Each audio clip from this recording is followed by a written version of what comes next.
Welcome to the Silver Fox Entrepreneurs Podcast, a series of interviews to inform, inspire and support men later in life who want to start their own enterprise for profit and for pleasure. I'm your host, Jim James, and I've recently returned to the UK after 24 years in Asia as an entrepreneur. Today, we're talking with Tony Colston, author of Retireista, with the able support of Fizz, the companion for the day, if you hear any barking.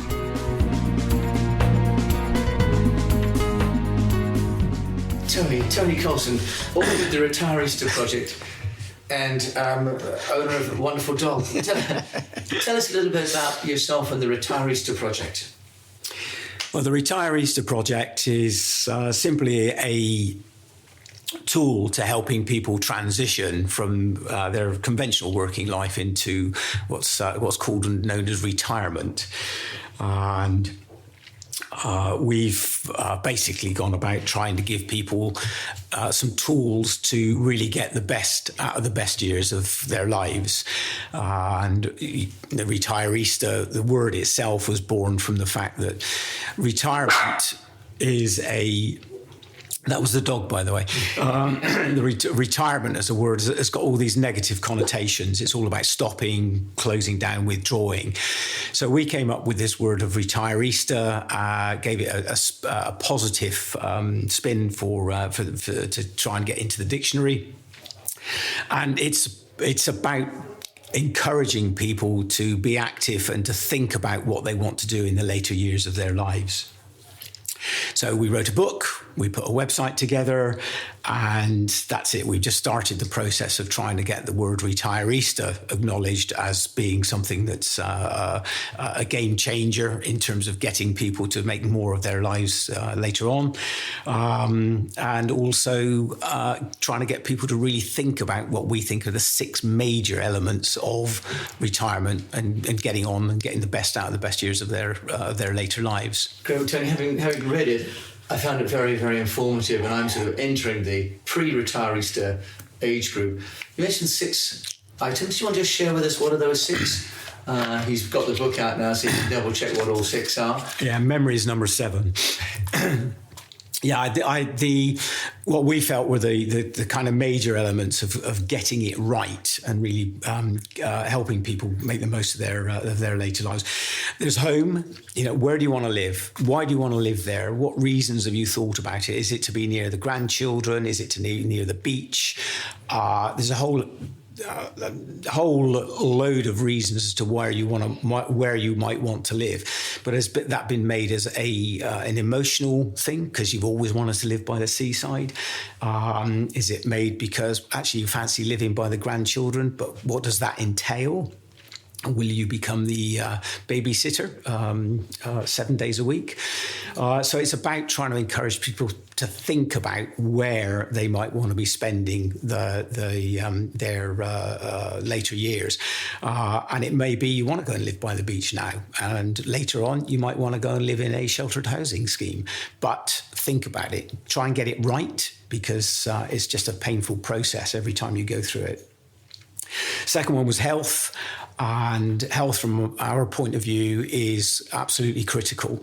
In 2017, as I said, we sold our business. In 2018, my wife was diagnosed with breast cancer in February and Parkinson's in March. So you just never know what's around the corner. So don't take it for granted.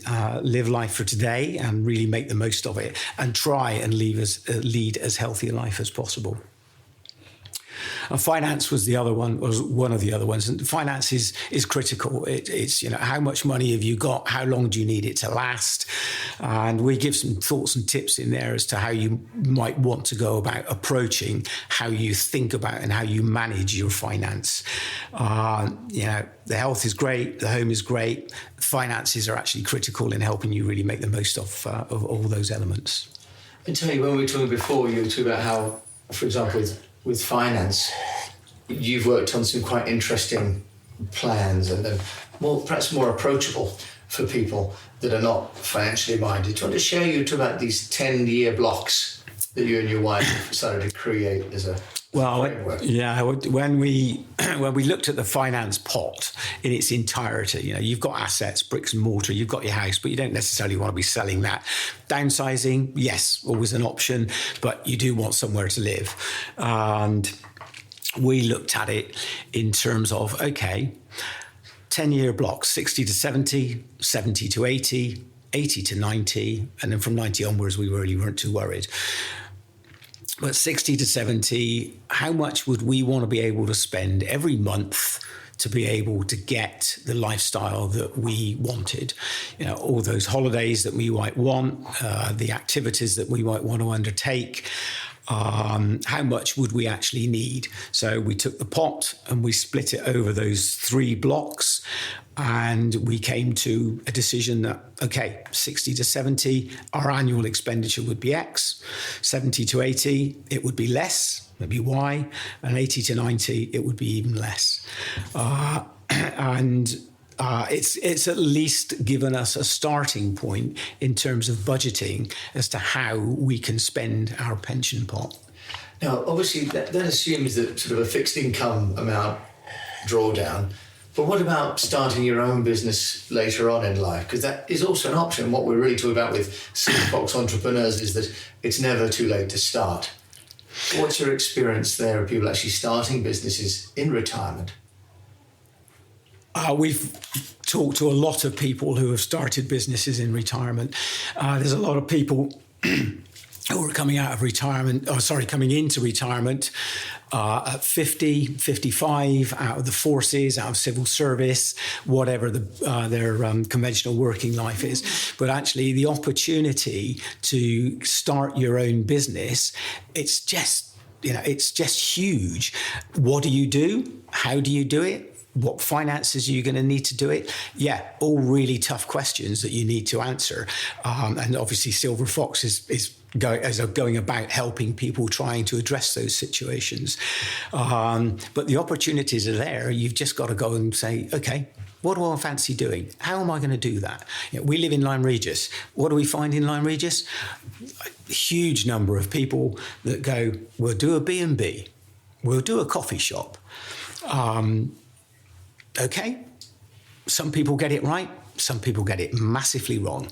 They are things that you really need to think about, whatever type of business that you're going to go into, because it will soak up your resources financially.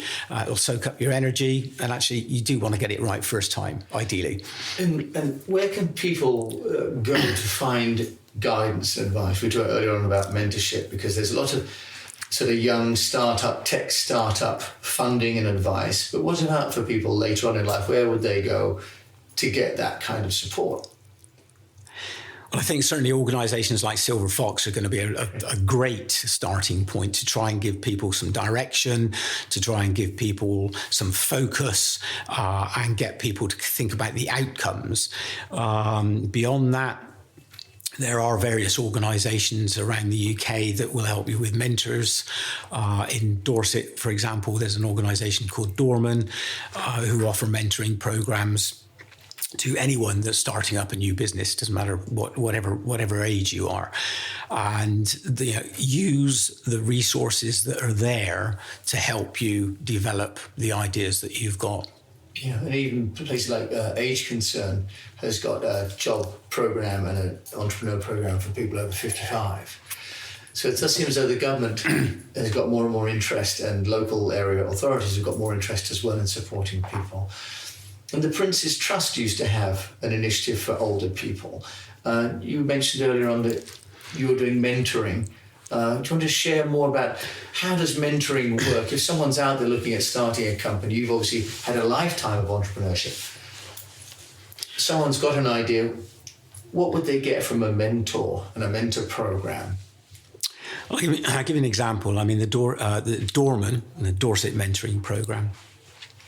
You can apply to them, and there's a charge now. I think it's £200 for a year. And that sorted out a lot of people who were applying for it and actually not really interested in it, but just thought it was a good idea. So it kind of sorts the wheat from the chaff.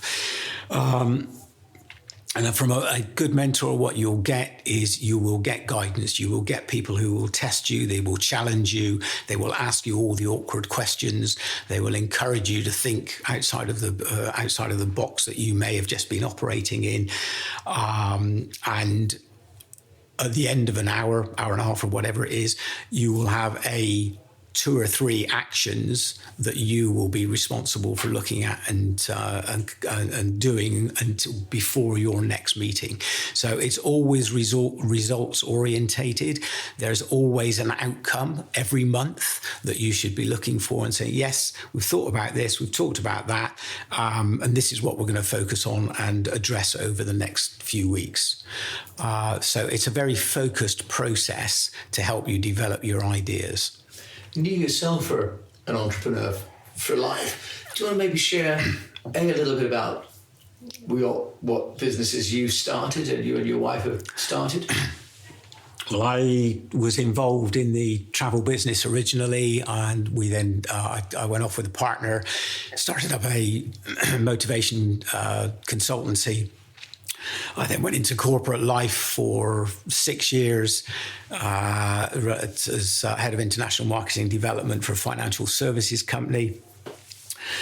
And in, 96, just decided actually I needed to go back out and do my own thing.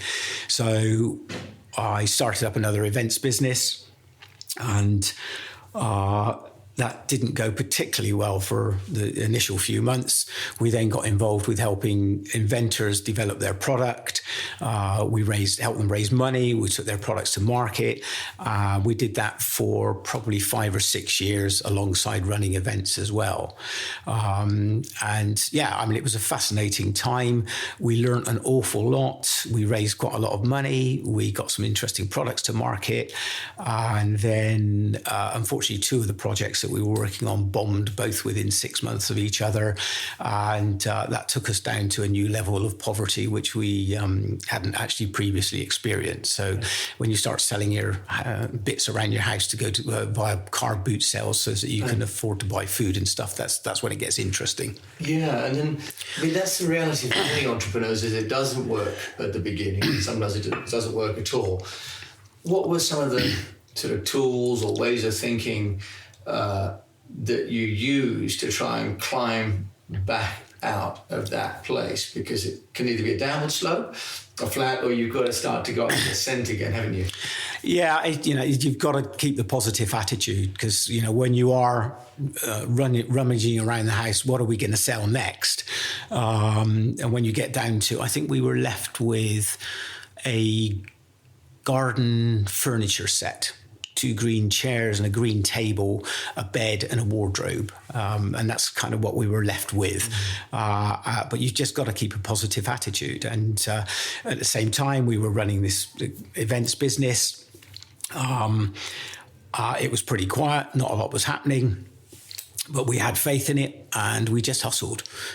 We went out there, we knocked on doors, we networked as much as we could. We got one lucky break. And from that one lucky break, we created a business that we ran for the next 15 odd years. And it looked after us very, very well. We traveled all over the world. We had some fantastic events. And it ended up with us buying a restaurant in 2008 in the crash. We were very, very lucky. But it's just don't give up. Just keep hustling. And then let's just talk for a minute about the relationship with your wife, because she's come up a lot and is very important. And for all of us that are entrepreneurs later on and who are married, that relationship is pivotal, really, to the well-being of the family.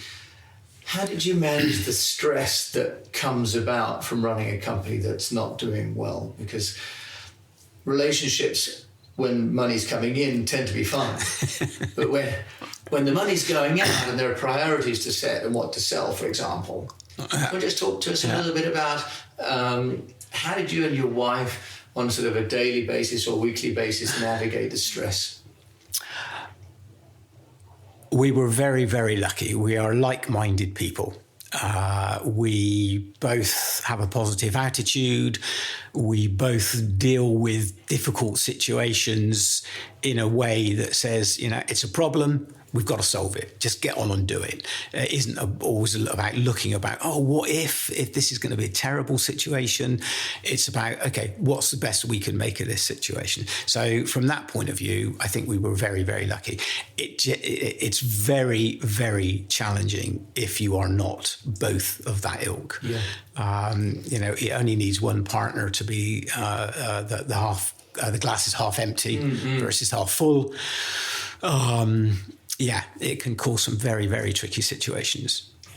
And then in terms of where you're hoping to sort of add value for people with the Retireista Project, do you want to share what would you like to be creating now as part of your legacy? Having built businesses, recreated businesses and recreated your life, where's your vision for the next 5 years? Interesting question. Okay, so the legacy is really from the Retireista Project as a whole, whether it's the book, whether it's the website, it's to get people to think about getting the best out of the best years of their life. And it's giving them some tools and some thoughts on what they might want to think about, how they might want to think about it, what sort of outcomes they want from it. But actually, make the most of it, because this is the later years of your life. You don't know what your health is going to be like. You don't know what your finances are going to be like. You can always, you may have planned as much as you can, but stuff happens. So it's encouraging people to really focus on, yes, I do really want to get the best out of the best years of my life. How do I go about doing it? And I've just got to do it. I don't want to keep talking about it. I don't want to keep thinking, I'll do it tomorrow. You just get on and do it. Tony Colston, a pleasure to have had you with us today. Could you share, if you want to find out more about you and the Retireista, but where can they go? Oh, thanks, Jim. I really appreciate the opportunity to talk to you today. And for those of you that are approaching retirement or are in the early stages of retirement, I'd encourage you to just have a look at what we've come up with. We've got a website, retireista.com. We've got a book which is available on the website and on Amazon, The Retireista Project.